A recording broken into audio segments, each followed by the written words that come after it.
खातून की वीडियो देखी है, उसका चेहरा जो है ना उससे लग ही नहीं रहा था कि उसकी कोई शर्मिंदगी है। जहाँ पे ये इंसिडेंट हुआ है, वहाँ पे एफआईआर नहीं हुई। आपने भी देखा, मैंने भी वो मौका देखा, बच्चा कैसे पड़ा हुआ, उसकी लाश के टुकड़े, लाश तो उसको कह ही नहीं सकते, वालिदैन के अरमान पड़े हुए हैं वहाँ पे कोयले की सूरत के अंदर। तो ये इसकी जितनी भी मज़म्मत की जाए, ये कम है।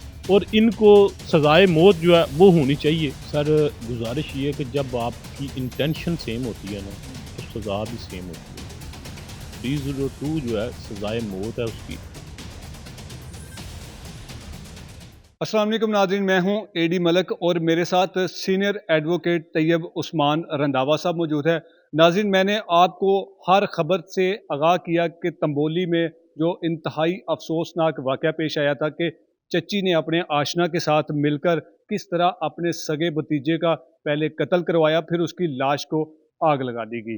आपने इस हवाले से मुल्ज़मान के भी इंटरव्यू आपके सामने रखे और लवाहिकीन का भी मौक़िफ़ आपके सामने रखा। तो मेरे साथ एडवोकेट साहब मौजूद है, रंधावा साहब, इनसे जानते हैं कि हमारे मुआशरे में आए रोज़ इस तरह के वाक़यात जो हैं वो रुकने का नाम तक नहीं ले रहे। तो आखिरकार ऐसी ख़वातीन जो शादीशुदा होती हैं, बच्चों के बावजूद वो इस तरह के नाजायज़ ताल्लुकात बना लेती हैं और फिर उसके बाद इस कदर इंतहाई संगीन किस्म के जुर्म भी कर बैठती हैं। तो इसमें क्या ये इनकी राय है? इनसे जानते हैं और क्या मुल्ज़मान का जो ट्रायल में जब इनकी सज़ा होगी तो इनको क्या सज़ा दी जाएगी? अस्सलाम वालेकुम सर। वालेकुम अस्सलाम भाई। रंधावा साहब, बहुत शुक्रिया। सर, बताइएगा कि आपने भी देखा कि किस तरह से ये अफ़सोसनाक वाक़या हुआ। एक 12 साला बच्चे को चच्ची ने अपने आशना के साथ मिलकर उसको पहले कत्ल करवाया, फिर उसके बाद उसकी लाश को आग लगा दी। तो इस तरह के जो वाक़यात हैं वो आए रोज़ बढ़ते चले जा रहे हैं। क्या आप भी समझते कि ये हमारे जो सज़ा का निज़ाम है, अगर वो बरकरार हो तो इस तरह का वाक़यात दोबारा ना हो? मैं उसमें सबसे पहले जो गुज़ारिश करूँगा कि जो मैंने वो वीडियोज़ देखी हैं, ख़वातीन जो है ना वो काफ़ी सारा उनके साथ आजकल तशद्दुद हो रहा है। लेकिन ये जो स्टोरी है, इसकी मैंने वो ख़ातून की वीडियो देखी है, उसके अंदर मैंने देखा जी उसका चेहरा जो है ना उससे लग ही नहीं रहा था कि उसको कोई शर्मिंदगी है, कोई नदामत है। बेसिकली तो हम लोग लॉलेसनेस के एक निज़ाम से गुज़र रहे हैं जी। पंजाब पुलिस, अल्लाह पाक इनको बहुत ज़िंदगी तंदुरुस्ती अता करे। जहाँ बहुत अच्छे लोग हैं, वहाँ बुरे लोग भी हैं। ये बात तस्लीम करनी पड़ेगी। अगर इसको तस्लीम नहीं करेंगे, तो भाईजान वो बात बनेगी नहीं। उसकी रीज़न ये है कि लोग अपने जो है मरने वाले को, मकतूल को माफ़ नहीं करते। लेकिन जब कंप्लेनेंट की तरफ से प्रेशराइज़ किया जाता है, जत्थे के जत्थे लेकर आना-जाना शुरू हो जाता है, यहाँ तक कि थानों के अंदर एक पार्टी उसके साथ 2-3 लोग जाते हैं और दूसरी जो है वो 500-600 लोग लेकर चले जाते हैं, क्योंकि उनके पास पैसा होता है, गाड़ियाँ होती हैं, वो सारा कुछ करके उनको गवाहान को हिरासत तक किया जाता है कि ये हमारे जो खिलाफ गवाही ना दे। और अगर वो अदालतों में जाते हैं, वहाँ पे रस्ते के अंदर उनको मर्डर कर दिया जाता है। ये बेसिक वजह है जिसकी वजह से फिर जो कंप्लेनेंट अदालत में आके वो राज़ीनामा लिख देता, जी मैंने अल्लाह की रज़ा के लिए माफ़ कर दिया, जी मैंने मुझसे गलती होगी, मैंने जो है ना अपनी तसल्ली तशफ़ी कर ली है, ये मेरे मुल्ज़मान ना हैं, इनको रिहाई दे दी जाए, सर, इनको। इसमें इस केस में जो मुल्ज़मान ने हैं वो अपना इतराफ़ जुर्म कबूल कर लिया पुलिस के सामने, और अभी भी जो मुल्ज़मान हैं वो अब ये उनका कहना है कि जी हमसे गलती हो गई है। क्या आप मुझे बताएँ कि एक मासूम बच्चा जिसने सिर्फ़ और सिर्फ़ इन दोनों लोगों को नाज़ेबा हरकत करते हुए देख लिया था और उसको इतनी बड़ी सज़ा दी गई कि उसको पहले कत्ल किया, फिर उसकी लाश को आग लगा दी। आपने वो लाश के मनाज़र भी देखे किस कदर उस मासूम बच्चे को जलाया हुआ है। मैंने देखा जैसे कोयला जो जला होता है, इस तरह वो बच्चा, मासूम सा बच्चा, उसकी 13 साल की मतलब एज है। उसके वालिदैन ने उसके लिए बहुत कुछ सोचा होगा, उसका फ्यूचर, उसकी पूरी फैमिली वो डिस्टर्ब कर दी, सिर्फ़ इस बंदे ने एक अपने थोड़े से सुकून के लिए। ये कोई ज़िंदगी नहीं होती कि अगर आपने करनी तो उससे शादी करें। जब शादीशुदा औरतों के साथ आप इस तरह की गलीज़ हरकतें करते हैं, इट्स मीन कि आप जस्ट अपनी वो जिस्मानी ज़रूरियात वो पूरी करने के लिए जाते हैं। और मैं ये कहता हूँ कि अदालतों को इसके ऊपर जो है ना भरपूर एक्शन लेना चाहिए, क्योंकि जब जस्टिस इफ्तिख़ार साहब जो हमारे चीफ जस्टिस ऑफ पाकिस्तान थे, उन्होंने ये बात की थी, कोई भी हम फ़ैसला करते हैं, हमारी एक आँख उस फ़ैसले पर और एक आँख हमारे उस मुआशरे पे न होती है कि किस उस फैसले की हमारे मुआशरे के ऊपर क्या जो है वो इम्पैक्ट पड़ेगा, उसका क्या असर पड़ेगा।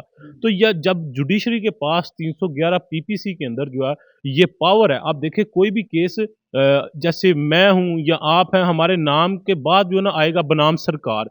यानी कि कोई भी एक्ट होता है वो सरकार के अगेंस्ट होता है। कंप्लेनेंट तो होता ही होता है, साथ जो है ना वो सरकार के अगेंस्ट होता है। तो अब जज साहब के पास ये इख्तियार होता है, अगर वो देखें कि ये लोग जो किसी प्रेशर के अंदर आके या पैसे लेकर ये राज़ीनामा कर रहे हैं, सुलह हो रही है या ये स्टेटमेंट दे रहे हैं कि ये हमारे मुल्ज़मान नहीं। इस केस का तो थोड़ा-सा सिनेरियो डिफरेंट है। उन्होंने खुद इक़बाल जुर्म कर लिया है। तो मेरे ख़्याल के अंदर जो है ना वो अब उनको अगर ये मैटर मेरे पास होता है तो मैं इंशाल्लाह चूँकि उन्होंने एक चीज़ तस्लीम कर ली है तो उसके बाद बनता नहीं है कुछ भी। आप देखें ज़ैनब कत्ल केस जो है बच्ची कसूर नहीं रंधावा साहब, बात करने का सिर्फ मकसद ये है कि इन लोगों ने उस मासूम बच्चे को सिर्फ इसलिए कत्ल किया कि उसने अपनी चच्ची को अपने आशना के साथ नाजेबा हरकत करते हुए देखा था। अब इन्होंने अपना ये जुर्म छुपाने के लिए इतना बड़ा उन्होंने जुर्म किया कि उस मासूम बच्चे को कत्ल करके उसको आग लगा दी।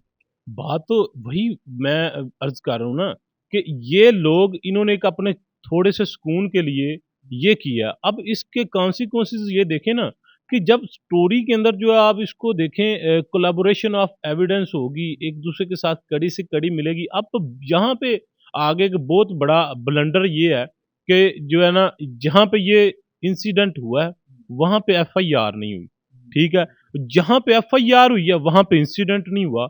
जहाँ पे आप देखें कि एक वकूआ है, उस जब वो वकूआ हुआ है, उधर आप मौका देखते हैं, कोई भी क्रिमिनल लॉयर है, जब उसके पास कोई भी 302 का केस आता है, उसने मौका मुलाज़ा करना होता है। आप चूँकि सहाफ़ी हैं, आपने भी देखा, मैंने भी वो मौका देखा, बच्चा कैसे पड़ा हुआ, उसकी लाश, उसकी लाश के टुकड़े, लाश तो उसको कह ही नहीं सकते, उसकी लाश के टुकड़े, उसके वालिदैन के अरमान पड़े हुए हैं वहाँ पे, कोयले की सूरत के अंदर। तो कोई भी वालिदैन जो है ना वो इस चीज़ के अंदर जो है ना वो अपने आप को सब्र के पैमाने से बाहर ले जाने की कोशिश करता है कि मैं जो भी होगा करूँगा, ठीक है? ये भाईजान अ, हमारी देखें कहाँ से कहाँ बात पहुँच चुकी कि हमारी जो पुलिस है, उसको चाहिए था जहाँ पे वकूआ हुआ, वहाँ पे वो एफआईआर दर्ज करते।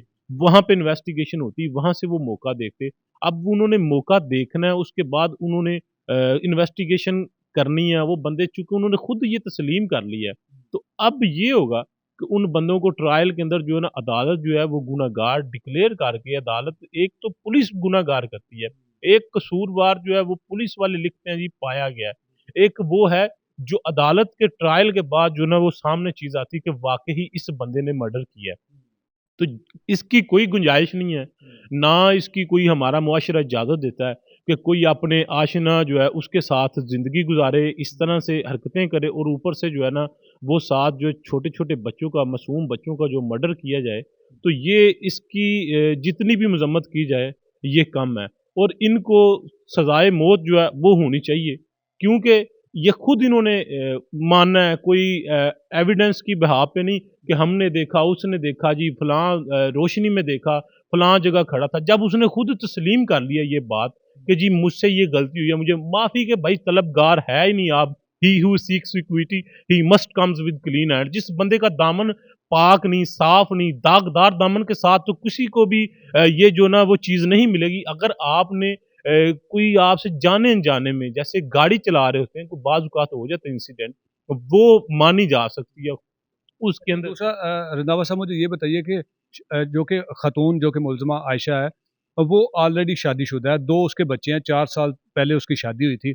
अब इस तरह की जो ख़वातीन होती हैं, जो कि शादीशुदा होने के बावजूद, बच्चों की वालिदा होने के बावजूद, जो इस तरह के नाजायज़ रिश्ते बना लेती हैं, उन ख़वातीन के बारे में क्या कहेंगे? बात तो ये है कि ये हमारा मुआशरा ना हमारा कानून इसकी इजाज़त देता है, ना हमारी सोसाइटी इस चीज़ की इजाज़त देती है। ये आप देखें कि तकरीबन बहुत सारे लोग ये मामलात कर रहे हैं और इसकी सबसे बड़ी बात ये है कि अब अगर इसको डील किया जाएगा, तो वो कोलैबोरेशन नहीं होगी, वो बंदे बाहर आ जाएँगे। इनको जब तक जो है वो सलाखों के पीछे सज़ाएँ नहीं दी जाएँगी, उनको रखा नहीं हमारे मुआशरे के अंदर मेन ये बात है जिसने जुर्म किया नहीं ना होता, उसको जेल के अंदर रखते हैं, जिसने जुर्म किया होता है वो बंदा बाहर आ जाता है। मेन ये चीज़ है, लॉलेसनेस यही है सर, कि वो बंदे जब मान रहे हैं, ट्रायल कर लें आप अपनी तसल्ली के। इसमें मुलज़िमा को कितनी सज़ा हो सकती है? क्योंकि मुलज़िमा का कहना है कि मैं तो उस वक़्त घर थी, जो कुछ भी किया है वो उमर ने किया है, और मुलज़िम का भी यही कहना है कि मुझे आयशा ने कहा था कि आप इसको कत्ल कर दें, रास्ते से हटा दें ताकि किसी को पता ही नहीं चलेगा अभी।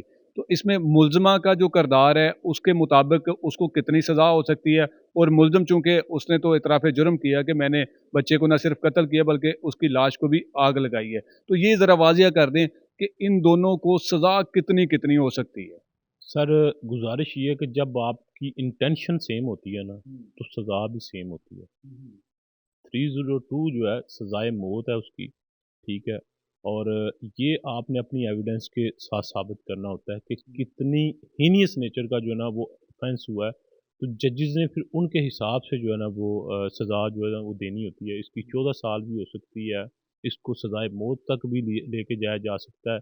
अगर ये चीज़ वो खुद एडमिट कर रहे हैं, ठीक है? हुँ, तो इनको वाक़ई ही जो है ना वो इनको ऐसी सज़ा होनी चाहिए कि आइंदा कोई ऐसा जुर्म ना हो। हुँ, क्योंकि ये हर एक मुआशरा जो है हमारे, कोई भी सिटी देख लें पाकिस्तान का, उसके अंदर ये चीज़ें हो रही हैं। हुँ, और बेसिक वजह ये है कि लोगों को इंसाफ नहीं मिल रहा, जिसकी वजह से लोग कहते हैं कि अदालतों में जाके क्या करना है, उधर से उन्होंने कहना है पुलिस वालों के पास क्या जाके करना है, जिस वजह से जो है ना ये मामला तो हो जाते हैं कि वो आपस के अंदर उनकी कोई ऐसी जो है ना वो राज़ीनामा हो जाता है, कोई सुलहनामा हो जाता है, कहीं पे आके वो हरासा हो जाते हैं। तो उस वजह से वो आके अपने बयानात जो। आपने जो मौका वारदात देखी, मासूम बच्चे को किस तरह से जलाया, कत्ल किया, इस सारे एविडेंस को देखते हुए आप क्या समझते हैं कि जज जो हमारे मौजूद जज साहब हैं, क्या वो इस सारे केस को देखकर कोई मुलज़मान को रिलीफ़ देने का सोच सकते हैं? क्योंकि उनके भी बच्चे हैं, वो भी इसी मुआशरे का हिस्सा हैं। मैं एक छोटी-सी अर्ज़ करने लगा हूँ कि फ़ौजदारी के बहुत अच्छे-अच्छे जजेस हैं यहाँ पर अवेलेबल। लेकिन बेसिक जो चीज़ है, जो आपने अपने जो गवाहान हैं, जो आपकी एविडेंस है, अब हमारी जो स्टोरी है उसके ऊपर तो जजेस ने फ़ैसला नहीं करना। अब एक वकील साहब हैं, उन्होंने अपनी मेहनत से उस बंदे को सज़ा दिलवानी है। अब जो गवाहान हैं मौके के, जो लोग मान रहे हैं वो ठीक है, वो आज मान रहा है, कल नहीं मानेगा। जो गवाहान हैं जिन्होंने ये सारा कुछ देखा है, उनकी बात दूसरी बात के साथ मिलेगी, कड़ी से कड़ी मिलेगी, जजेस को पता चलेगा कि वाक़ई ही ऐसे हुआ है, तो वो फिर उस हिसाब से जो उसको सज़ा देंगे। आप चाहते हैं कि उस वालिदा को जिसने अपने बच्चे के इतने बड़े-बड़े अरमान सोचे थे और उनको इंसाफ मिलना चाहिए। बिल्कुल मिलना चाहिए, ये मुआशरा है, पाकिस्तान का जो आइन है, जो हमारे हकूक़ हैं, वो हमें इस चीज़ का हक देते हैं, राइट ऑफ फेयर ट्रायल होना चाहिए, राइट ऑफ फेयर ट्रायल जो है, उसके बाद जिन्होंने जो जुर्म किया, जो एक्ट परफ़ॉर्म किया, उसको उसकी सज़ा ज़रूर देनी चाहिए। अगर ये मुआशरा इसको जारी रखना है, इसको दुनिया को हमने चलाना है, अगर तो हम चाहते हैं कि सिर्फ़ हमें जो हम चाहते हैं वैसे हो जाए, ये नहीं होगा, उसकी रीज़न ये है कि जो हमारा लॉ है, हमें उसके मुताबिक चलना है। अब जो जजेस हैं, वो करते हैं। हमारे पास एविडेंस जो है, पुलिस जो है वो जो एविडेंस वो कलेक्शन जो आईओ ने करनी होती है। आईओ कोई ना कोई लैकुना छोड़ देता है। वो हमें उस वक़्त नहीं पता चलता जब वो ट्रायल स्टेज पे होता है, जब जज साहब ने जो है वो फैसला अनाउंस करना होता है, उस वक़्त पता चलता है कि जी आईओ ने इतना बड़ा ब्लंडर जी जो नक्शा मौका। अब ये देखें कि जिस तफ्तीशी ने वो वकूआ ही नहीं देखा, जिसके एरिये में जो है वो लाश ही नहीं बरामद हुई, ठीक है? वो कैसे उसकी तफ्तीश कर सकता है? अब जब उसने नक्शा बनाना है, नक्शा स्केल बिला स्केल, तो मेरा भाई वो कौन से पॉइंट पे किसको खड़ा करेगा, कौन से पॉइंट पे किसको, वो at the end of time trial के अंदर जो है ना वो क्रेडिबिलिटी जो शेक की जाएगी जो विटनेस की, तो पता चलेगा जनाब वो एंड पे मामला वो नहीं होंगे जो हम सोच रहे होंगे, और अल्टीमेट जो है ना वो हम लोग या किसी वकील साहब के ऊपर लगा देंगे इल्ज़ाम या किसी जज के ऊपर लगा देंगे। जो हमारी बेसिक एजेंसी है इन्वेस्टिगेशन की, वो है पुलिस। पुलिस को जो है ना इसके अंदर एफिशिएंसी दिखानी चाहिए, और वो उस एरिये के अंदर जो एसएचओ हैं, जहाँ पे ये लाश बरामद हुई, वहाँ पे भी ये तफ्तीश की जा सकती है। चूँकि वहाँ पे ये इंसिडेंट हुआ है। तो ये सूरत-ए-हाल है, सबसे पहले तो उधर जो है ना ये चीज़ें अगर आप इंसाफ चाहते हैं, आप जो अफ़सराने बाला को इत्तला दें, उनको बताएँ कि ये मामला ऐसे हुआ है, तो आईजी पंजाब जो है उस चीज़ का नोटिस लेंगे कि आपने इतना बड़ा ब्लंडर कैसे मार दिया।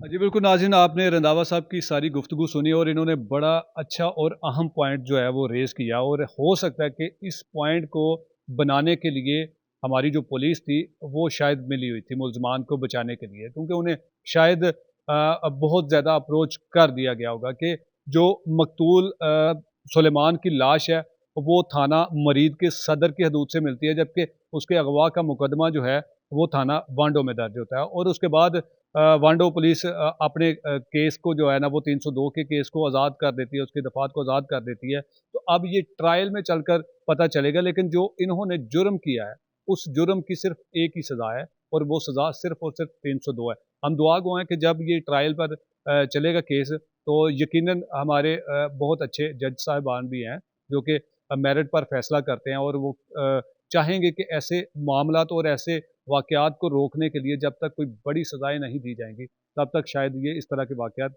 होते रहेंगे। मिलते हैं किसी और स्टोरी में, तब तक के लिए अल्लाह निगहबान।